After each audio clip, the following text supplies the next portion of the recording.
Neemias capítulo 1. Neemias capítulo 1. Hoje vamos dar início ao estudo do livro de Neemias. A gente esteve aí estudando o livro de Esdras e agora nós entramos no livro de Neemias, que na verdade é um livro só. Essa é a verdade, né? Inclusive, o panorama do livro de Neemias ele é muito rápido, ele é muito curto.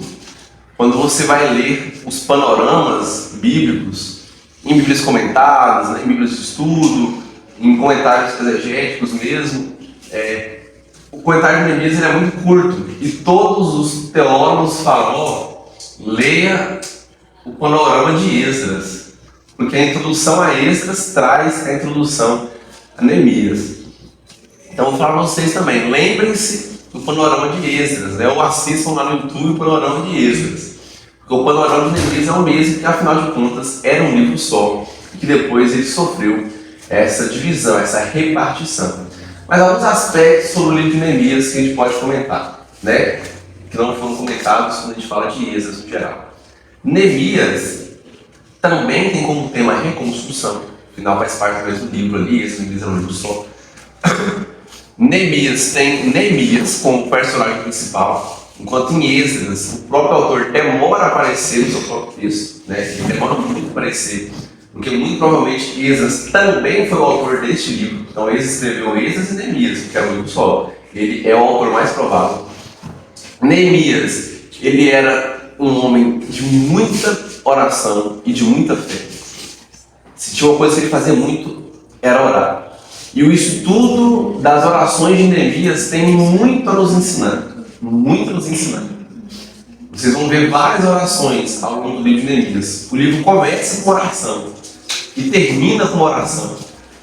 Começa com oração, tem oração capítulo 1, 2, 4, 6 e por aí vai.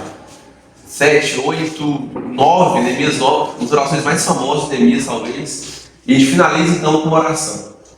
Neemias era um homem de oração. O livro de Neemias é um livro que nos ensina sobre liderança. Nenhum outro livro na Bíblia vai falar também sobre liderança quanto Neemias.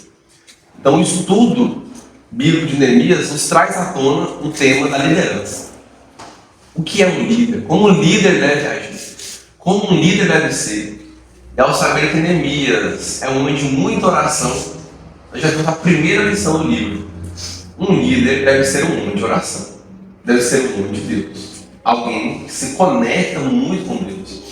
É claro que todo o povo deve fazer isso também, mas em especial os líderes, pois isso é responsabilidade deles. Ser líder é um privilégio, mas também é uma grande responsabilidade. Ser líder é ser o primeiro servo. Neemias, ele era copeiro do rei. Ele estava no palácio de Suzã, que era um palácio onde os reis do Império Persa passavam o inverno. Eles iam para lá. Então Neemias ele era ligado à alta corte. Neemias era um cara próximo do rei. Neemias comia do bom e do melhor. Literalmente. Ele tinha tudo à sua disposição. O que o copeiro do rei fazia? Naquela época era muito comum matar o rei por envenenamento. Era uma maneira mais fácil de matar o rei naquela época. Então todo rei tinha um copeiro, que era aquele que provava a sua comida também, né? E também, fala copeiro, que é especial, ele provava o vinho antes do rei beber. Então o que acontece? Tinha um vinho no rei beber, eles abriam o vinho. O copeiro bebia e esperava um tempo.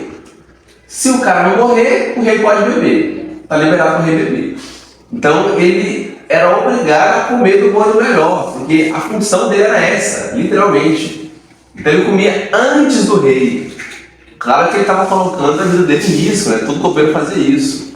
Mas normalmente só de ter um copeiro já evitava que alguém articulasse envenenar alguém. Então por isso nem todo copeiro morria, obviamente. Porque se começar a morrer um atrás do outro, reinicia a investigação e pega aquele que está querendo matar. Então Neemias era totalmente ligado ao rei. Totalmente ligado. E Neemias, sendo um homem de Deus, né? Até mesmo a própria tradução do seu nome, né? Deus é consolo. A gente vai ver aí vários teólogos discordando um pouquinho de qual seria a tradução literal, mas usando como adjetivo, pode tomar isso, né? Aquele que consola, Deus é consolo, sem nenhum problema, né? Essa tradução, uma das traduções mais seguras para o livro de Neemias. E Deus utiliza Neemias para consolar o povo de Israel, sem dúvida nenhuma. Através de Neemias, o povo de Israel é consolado. Neemias, ele tem uma responsabilidade muito grande. Vamos lembrar? São 3 grandes líderes em 3 peregrinações, certo? Na primeira imigração, no primeiro retorno do cativeiro babilônico, a gente tem Zorobabel, e ele vem para reconstruir o templo de Jerusalém. Segunda imigração, o líder é Esdras, e Esdras vem para ensinar a lei de Deus para o povo de Israel. Então, primeiro Zorobabel vem para construir o templo, estava em ruínas, tinha sido destruído quando a Babilônia invadiu, e Esdras vem para reconstruir a parte litúrgica, a preocupação dele era com o culto, restituir o sacerdócio levítico, voltar aos princípios do que era a Bíblia deles na época, que era só o Antigo Testamento, né? A Torá, na verdade, só o Pentateuco. E Neemias, que era a terceira imigração, dessa de 24 anos depois, mais ou menos, até tem anotado aqui, né? 14 anos depois da segunda imigração, Neemias vem com o intuito de reconstruir os muros de Jerusalém. E às vezes você para e pensa assim: Zorobabel reconstruiu o templo, né? Foi muito difícil. E o processo de reconstrução em si é muito difícil. Neemias só pôde fazer o que fez porque Neemias veio antes e reconstruiu o negócio, né? E Esdras, homem, se fala a responsabilidade do caramba, né? Que responsabilidade é essa, cara? O cara reconstruiu essa parte espiritual, né? Trouxe de volta o culto, a questão do sacerdócio. Trouxe a lei de Deus, leu a lei de Deus do povo. E inclusive Neemias pede para que Esdras leia a lei de Deus novamente. Ele viu a necessidade de relembrar o povo a lei de Deus, pois o povo estava se desviando dela. Aí Neemias vai reconstruir um muro. Parece que em grau de importância, Neemias fica um pouco abaixo dos outros dois. Mas na verdade não. Na verdade não. O serviço dos 3 é importante. Para o Senhor, tudo é importante. Às vezes, aos olhos dos homens, um parece mais importante que o outro. Mas para o Senhor, todos são importantes. Deus conhece você individualmente. Ele conhece cada um de nós. E Ele valoriza o nosso serviço e o nosso esforço. E a reconstrução de um muro, naquela época, é algo muito importante. Talvez para você hoje, brasileiro do século XXI, que nunca viu uma guerra na sua vida, e graças ao Senhor por isso, não sabe a importância de ter um muro. Naquela época, ter um muro significa estar seguro contra os seus inimigos. Não ter um muro significa estar frágil. É a mesma coisa de você ir para uma luta, para um ringue de MMA, lutar UFC, com os 2 braços amarrados. Tu vai tomar uma porrada, cara. Você vai apanhar até a chega. Você sabe que você não vai ganhar, é impossível você ganhar. É impossível, você não vai ganhar, mas você sabe que não vai ganhar. Assim era entrar em guerra sem muros, ou até pior. Os muros eram a primeira proteção. Lembra lá em Josué, capítulo 3, o povo de Deus vai invadir uma cidade, né, que a gente cantou, a gente canta direto, né? Vem com Josué lutar em Jericó, e os muros caem. Aquilo foi uma grande vitória, porque a partir do que os muros caem, a hora de atacar a cidade é agora. Então Deus primeiro, antes da vitória, vai que eles circularem, e antes da guerra em si, os muros caem. Os muros simbolizavam a defesa do povo da época. Não é muro de casa assim não, o muro que a gente olha ali, não. Eram muralhas gigantes, em cima das muralhas ficavam as tocaias, ou ainda os atalaias, né, que eram os vigias, os responsáveis por avisar se viesse alguém tocar trombeta. O que a trombeta significava? Chegou inimigo aí, se preparem suas defesas, vamos contra-atacar, estão sendo atacados. Então nessa época, os muros eram muito importantes. Especialmente que os inimigos de Israel estavam se aproximando. Os inimigos de Israel estavam com inveja. Eles não queriam que Israel se reconstruísse. Porque eles reconstruíram o templo, outras pessoas migraram depois, eles reconstruíram suas casas. Então a cidade estava nascendo de novo. E os inimigos de Deus não queriam que o reino de Deus avançasse. Os inimigos do Senhor não querem que a igreja avance. Eles não querem isso. Eles não querem. Porém, ninguém pode parar a igreja do Senhor. Nada pode parar a igreja do Senhor. A igreja sempre estará de pé. E Deus então envia e usa Neemias para ir lá e reconstruir o muro. Mas até Neemias chegar lá e todo esse processo de reconstrução do muro, ele é um processo muito doloroso e desgastante. E é esse processo que nós vamos estar estudando aqui. Como se deu a reconstrução do muro.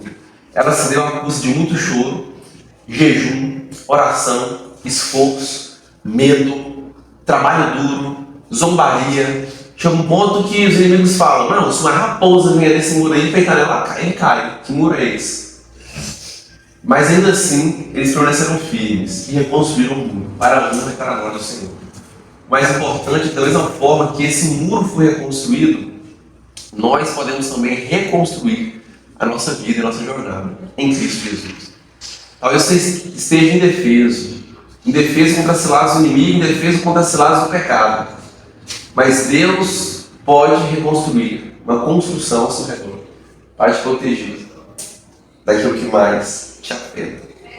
Vamos ler o texto bíblico então? Neemias capítulo 1. As palavras de Neemias, filho de Racalias, no mês de Quisleu, no ano 20, estando eu na cidadela de Susã, veio Hanani, um de meus irmãos, com alguns de Judá. Então lhes perguntei pelos judeus que escaparam e que não foram levados para o exílio acerca de Jerusalém.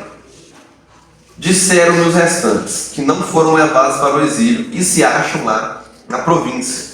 Estão em grande miséria e desprezo. Os muros de Jerusalém estão derribados e suas portas queimadas. Então a gente vê aqui que existe uma transição, né? E aí você entende um pouco de por que houve essa divisão posteriormente de Esdras e Neemias.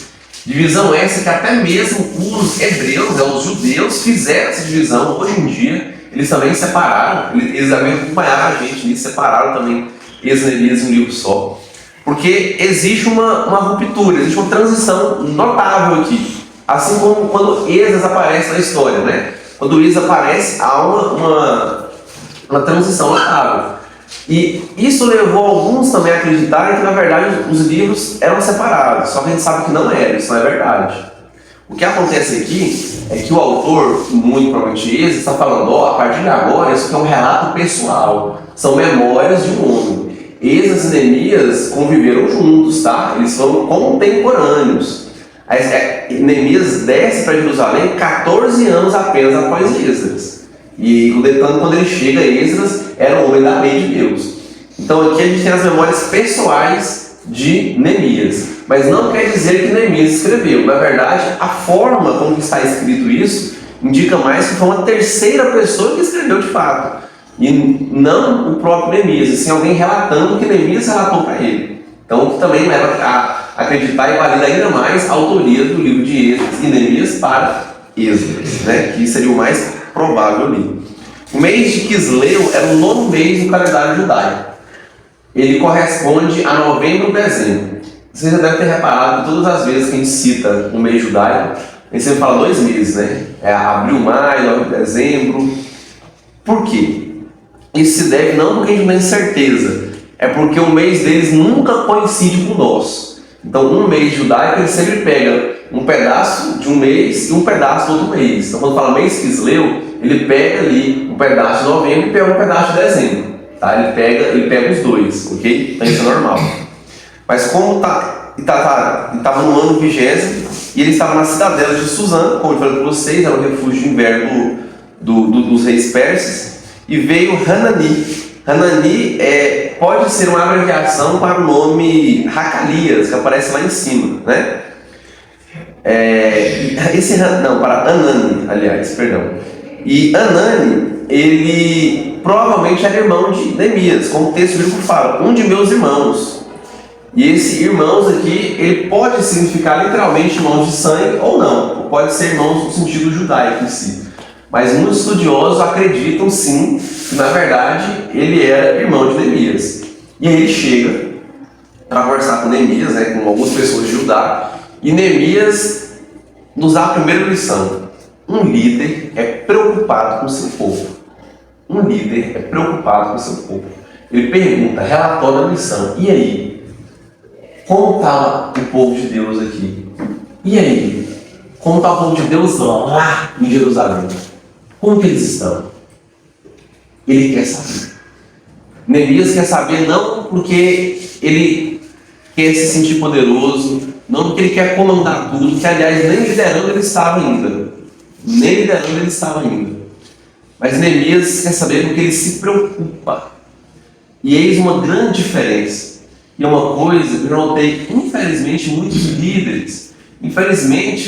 líderes usam como desculpa o seu cargo de liderança, a sua posição de liderança, para demonstrar que estão preocupados, sendo que, não que eles não estejam preocupados, mas sendo que o seu intuito principal é apenas se manter no controle da situação, é apenas estar no controle. Isso não é correto. Líderes, analisem a disposição do seu coração. Quando você pede um relatório, quando você quer saber o que está acontecendo, o intuito é que você saiba de fato o que está acontecendo por preocupação com o povo, com seus liderados. Por preocupação com o que está acontecendo com eles. Um líder se preocupa. E a gente vê aqui que Neemias, ao perguntar, ele pergunta tanto de quem está lá, quanto de quem foi estar lá. Tanto de quem estava ali, quem continuou na Babilônia, quem não quis ir, quanto de quem estava lá. E seu irmão responde. Eles, como um todo, né? Disseram, não foi só ele. Os que não foram, se acham lá na província. Eles estão em grande miséria e desprezo. E os muros de Jerusalém estão derrubados, suas portas estão queimadas. Como Neemias reage então à situação? Como um líder vai reagir a uma situação triste como essa? Tendo eu ouvido essas palavras, assentei e chorei.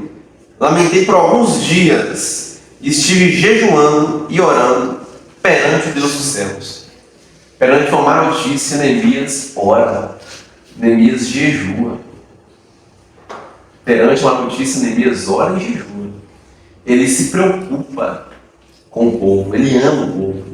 Ele começa a clamar a Deus. O jejum é como se fosse uma espécie de ponto de exclamação na sua oração. Você diz, Senhor, vem depressa, socorre-me, venha me ajudar. Neemias jejua. Ele abre mão do alimento da carne para se alimentar do pão do céu. É Cristo, o melhor alimento possível. Neemias faz um jejum e ora. Um líder jejua e ora pelos seus liderados. Uma oração com propósito. Um jejum com propósito. Uma coisa interessante, Neemias ainda não está liderando o povo, como eu disse. Mas a liderança é um dom. A liderança não depende de cargos. Elesias Loves mesmo ele fala que existem pessoas que ocupam o cargo de liderança, mas não têm dom de liderança. E existem pessoas que não têm dom de liderança, mas são líderes natos. Têm dom de liderança. Liderar é influenciar. Liderar é influenciar. E aí tem uma coisa muito interessante que alguém me falou uma vez e que me deixou muito pensativo. Eu só não lembro quem foi, né? Então vamos mencionar ele aqui, vai me citar. Muito obrigado, Marco Aurélio. Mas a questão, a pergunta foi o seguinte: você quer saber se você tem um dom de liderança? Não é difícil. Aí ele fala assim: olha para trás e vê se tem alguém te seguindo. Porque o líder é seguido. A gente segue líderes. Líderes também seguem líderes. Os líderes também precisam ser liderados.